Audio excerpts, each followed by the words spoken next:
عليكم ورحمة الله وبركاته. الحمد لله نحمده ونستعينه ونستغفره ونؤمن به ونتوكل عليه ونعوذ بالله من شرور أنفسنا ومن سيئات أعمالنا. من يهده الله فلا مضل له ومن يضلله فلا هادي له. ونشهد أن لا إله إلا الله وحده لا شريك له.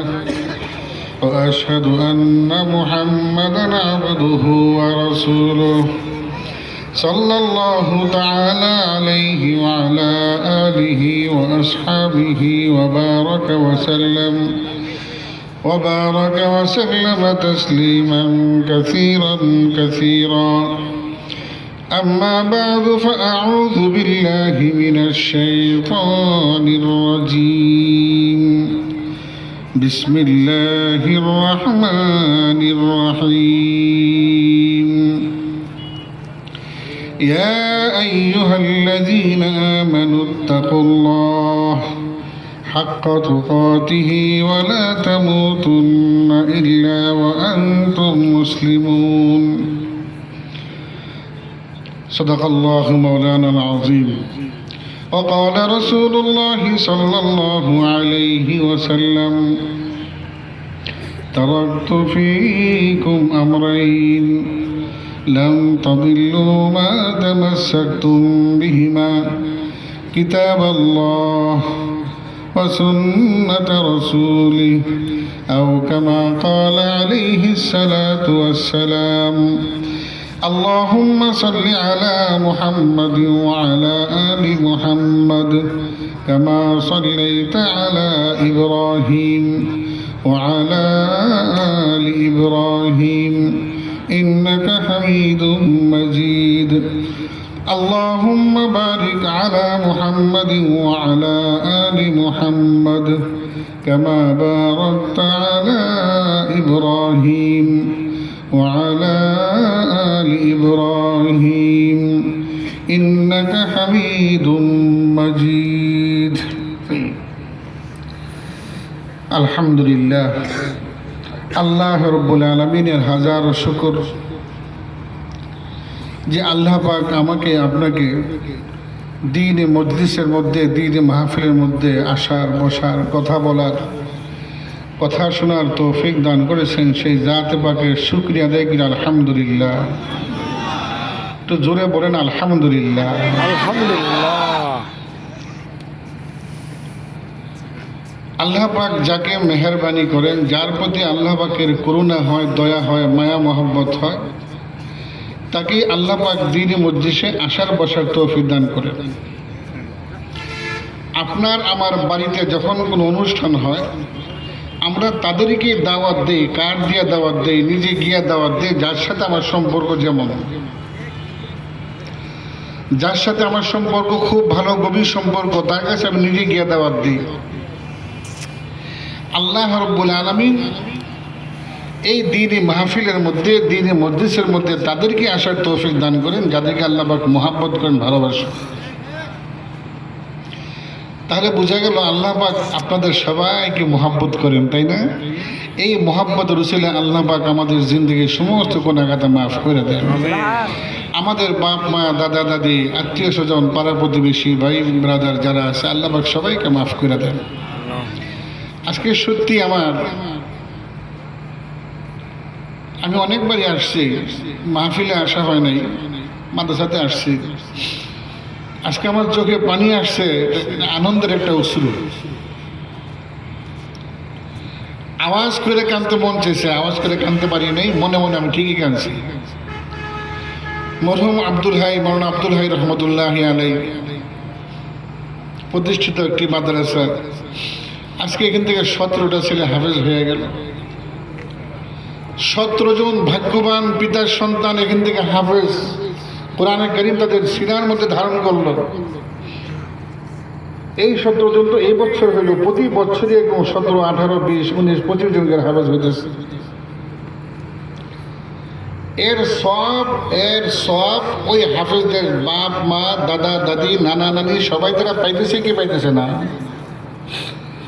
মরহুম আব্দুল হাই সাহেব, ওনার জীবন সঙ্গিনী এনামুল হাসান সাহেবের আম্মা, ওনার কবরে পাইতেছেন কি পাইতেছেন না? আল্লাহ নবী বলেন, ইদা মাতাল ইনসান ইন কাতা আনহু আমালুহু ইল্লা মিন সালাস। মানুষ যখন মারা যায় তার কোনো ভালো কাজ করারও শক্তি থাকে না, খারাপ কাজ করারও শক্তি থাকে না, গুনার কাজও করতে পারে না, নেকির কাজও সে করতে পারে না, সব বন্ধ হয়ে যায়। ইল্লা মিন সালাস, তিনটা পদ্ধতি আছে তার আমলের মধ্যে মৃত্যুর পরও নেক পৌঁছতে থাকে। এর মধ্যে একটা হইল ওয়ালাদুন সালিহুন, নেককার সন্তান। একটা হলো নেককার সন্তান দুনিয়াতে যেই নেকের কাজগুলো করে তার বাবা মা কবরে শুয়ে সেই নেকির ভাগী সে পাইতে থাকে, নেক পাইতে থাকে। আমাদের অনেকের সন্তান দেশের বাহিরে আছে, বিদেশে আছে, প্রবাসী অনেকের সন্তান আছে, বাবার নামে ভাইয়ের নামে মায়ের নামে অ্যাকাউন্ট করে গেছে, ওখান থেকে টাকা পাঠায় অ্যাকাউন্টে পাঠায়, ওইটা জমা হয়, মাসে উঠেই না সংসারে খরচ করে। ঠিক এমনিভাবে কোনো মানুষ যদি নেক কাজ করে যায়, ভালো সন্তান দুনিয়াতে রেখে যায়, মৃত্যুর পরেও তার আমল নামাতে নেক পৌঁছতে থাকে। আল্লাহ রাব্বুল আলামিন আমাদের মরহুম কাজী সাহেবের দারাজাতকে বুলন্দ করে দেন, জীবনের সমস্ত জান্নাতগুলোকে মাফ করে দেন। আমার আরেকটা ছাত্র এখানে ছিল, আশরাফ, এই মাহফুজ সাহেবের ছোট ভাই, আপনারা জানেন, এরা খুব আদরের, ছোটকালে আমার কাছে ছিল। এই ছেলেটা ব্লাড ক্যান্সারে এসে মারা গেছে, আমি তো জানাজাতে আসছিলাম, খুবই আদরের ছিল। এই কাজী সাহেবই আমার কাছে নিয়ে গেছে, আমার খুব অন্তরের, আমি ওদেরকে খুব মহব্বত, সন্তানের মধ্যে মহব্বত করতাম। ওই ছেলেটা আজকে নেই, থাকলে আপনাদের এই স্টেজে এসে সে বয়ান করতো, কথা বলতো। আল্লাহ পাক সমস্ত মূর্তিগানদেরকে মাফ করে দেন। বিশেষ করে আব্দুল হাই সাহেব যে তার নেককার সন্তান রেখে গেছে, এই যে 17 জন হাফেজ আজকে এখান থেকে হয়ে গেল, এদের মাধ্যমে ধর্মীয় কাজ, দ্বীনি কাজ অনেক হবে। এর আমলও ওই আব্দুল হাই সাহেবের কবরের মধ্যে পৌঁছে থাকবে, ওনার এনামুল হক সাহেবের আব্বা আম্মার কবরে পৌঁছে থাকবে। আল্লাহ পাক ওনার কবরকে নূর দ্বারা মুনাওয়ার করে দেন, আল্লাহ পাক জান্নাতুল ফেরদাউস দান করে দেন। আরও যারা এই এলাকা মাদ্রাসার সাথে সম্পৃক্ত ছিলেন, যারা মারা গেছেন, সবাইকে আল্লাহ পাক মাফ করে দেন। মুহতারাম হাজিরিন, আমরা দুনিয়াতে একবার আসছি, আর আমরা আসবো না। আবার কেউ আসবো আমরা, কেউ ফিরা, কারণ বিশ্বাস হয়ে আমরা আসবো? পুনর্জীবন বলতে কিছু আছে। আমাদের হিন্দুরা বলে পুনর্জন্ম আছে, পুনর্জন্ম নাই, এক আখেরাত, দুনিয়া এবং আখেরাত। একবার আমরা আসছি, সবাই চলে গেছে, আর কেউ দুনিয়াতে আসবে না, আমরা সবাই চলে যাব। আপনি আমি, এখন আমরা যারা দুনিয়াতে বাস করতেছি, যার বাড়িতে আমরা থাকতেছি, যেই ভিটার মধ্যে আমরা থাকতেছি, এই সম্পত্তির মালিক আমার দাদার বাপ ছিল। যাদের সম্পদ আমরা ভোগ করতেছি, দাদার বাপ, তার বাপ এই সম্পদের মালিক ছিল। আজকে তারা দুনিয়াতে নাই। সারা বছরে একটা বারও আমরা তাদের নাম মুখে আমরা আনি না। কি বলেন, ঠিক কি ঠিক না? মামলা মোকদ্দমা না হইলে, জমি জমার পেশ না লাগলে দাদার নাম তো সে বলতে চায় না বছরে একবার।